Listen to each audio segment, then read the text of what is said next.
I think so far he's made a responsible noise. No, I don't want to see stridency. Look, I'm a long-standing supporter of the two-state solution, and I've looked on with horror as that appalling, savage attack sponsored by Iran on October the 7th triggered a very predictable but very, you could say equally savage response by Israel. And you can understand why, in many ways, Israel feels very threatened. And I think we need to remember the reason we've traditionally supported Israel is not because they're pro-American or pro-Western. It's because they are the only liberal democracy in the Middle East. It's the only country you'd want to be gay or be a woman or be and experience the same rights. So Israel properly has been a beacon of Judeo-Christian values and liberal democracy. And to watch its actions are not a beacon of Judeo-Christian values. You know, killing children, bombing hospitals and schools is not Judeo-Christian values. Forgive me. I respect some of what you've said, but I would have more respect if you'd equally called out the savagery of the Hamas attack on the 7th. And my point was which I did at the beginning of my statement.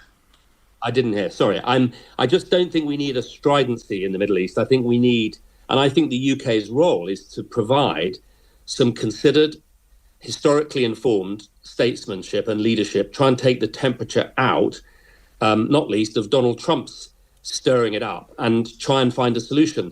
So I think Andy Burnham's instincts so far seem sound, and I'm really worried that we do not end up with a kind of very partisan approach where those on the right think their moral destiny is to support Israel at all costs, and those on the left and the Labour Party think their destiny is to support Palestine at all costs. Not helpful for anybody, least of all the poor Arabs and citizens out there and the Jewish citizens who are trying to live peaceful lives. So I think it's a time for some unfashionable... I think hang on, Nick Bellow, because I want to bring in Emily Darlington.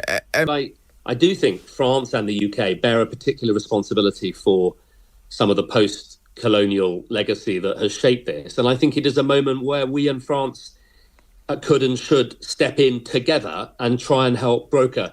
You know, I've travelled in the Middle East as trade envoy and before coming to Parliament widely. And what's very striking when one does that is that so many people out there are moderate, decent, whether they're Jewish, Arab or any other religion, that most people just want to get on like us and make a living. And I think we sometimes forget that, you know, those are the people that we need to be really stepping in for. And I think the UK has got a role. And I really hope that Andy Burnham will do that.